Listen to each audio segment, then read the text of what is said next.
ഔദ്യോഗികമായി ഉദ്ഘാടനം ചെയ്തു കഴിഞ്ഞു. അതുപോലെ തന്നെ നമ്മൾക്ക് വേണ്ടി കലാവിരുന്നുകൾ ഒരുക്കി. അങ്ങനെ എല്ലാം കൊണ്ടും നമ്മൾക്ക് അനുഗ്രഹീതമായിട്ടുള്ള ഒരു ദിനമാണത്.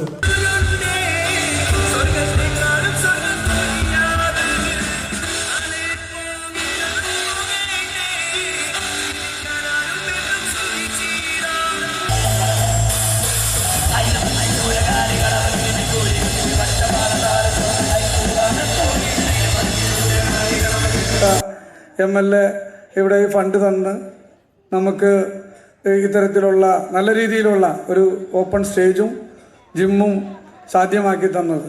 ഈ കാലത്തിൽ തന്നെ 2 മാസം കൊണ്ട് തന്നെ ജില്ലാ മിഷനിൽ നിന്നുള്ള ആളുകൾ, അതുപോലെ തന്നെ മന്ത്രിയുടെ ഓഫീസിൽ നേരിട്ട് രാജ്യസഭാവ് തന്നെ പങ്കെടുത്തുകൊണ്ട് മുനിസിപ്പാലിറ്റിയിൽ മീറ്റിങ്ങുകൾ വെച്ചും ഈ കോൺട്രാക്ടറിനെ വിളിച്ചു വരുത്തി അത് ഏറ്റവും ഭംഗിയായിട്ടുള്ള രീതിയിൽ എല്ലാവർക്കും അതിൻ്റെ ഇഞ്ചക്ഷൻ, ഗർഭിണികളിനെ, കുട്ടികളിനെ ഒക്കെ നോക്കാൻ വേണ്ടിയിട്ട് സബ് സെന്ററിലുള്ള ആളുകൾ വന്നു പോകുന്നുണ്ട്. പക്ഷെ നമുക്കൊരു സ്ഥിരം സബ് സെന്റർ ഇല്ല. നമുക്ക് ഭൂമി വിട്ടുതരികയോ അല്ലെങ്കിൽ വാങ്ങിക്കാൻ പറ്റുകയോ ചെയ്യുകയാണെങ്കിൽ തീർച്ചയായിട്ടും നമുക്ക് രാജ്യസഭാവ് ഇറങ്ങുന്നതിന് മുമ്പ് തന്നെ നല്ല രീതിയിലുള്ളൊരു സബ് സെന്റർ നമുക്കിവിടെ പണിയാൻ വേണ്ടി സാധിക്കും. എല്ലാവർക്കും വളരെ സന്തോഷകരമായ ഒരു സന്ദർഭമാണ്.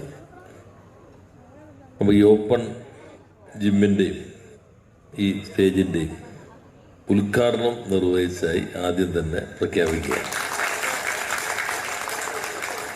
ഇവിടെ നമ്മൾ ആദ്യം ഒരു സ്റ്റേജ് മാത്രം ഉദ്ദേശിച്ചു, പിന്നെ അതൊരു ഓപ്പൺ ജിം.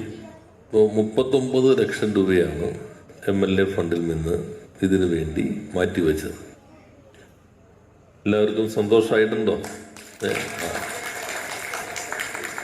ഇനി ഇത് നല്ല വൃത്തിയായി സൂക്ഷിക്കണം. അത് നിങ്ങളുടെ ഉത്തരവാദിത്തമാണ്. മാലിന്യങ്ങളൊന്നും ഇവിടെ ആരും കൊണ്ടിടാൻ പാടില്ല. ആളുകൾ ആവശ്യമില്ലാത്ത കാര്യങ്ങളൊക്കെ ഇവിടെ വന്ന് ഒന്ന് സ്റ്റേജിലൊന്ന് കിടന്നേക്കാം എന്ന് പറഞ്ഞിട്ട് 4-5 പേര് കിടക്കുക, ഇങ്ങനൊന്നും ഉണ്ടാവാൻ പാടില്ല.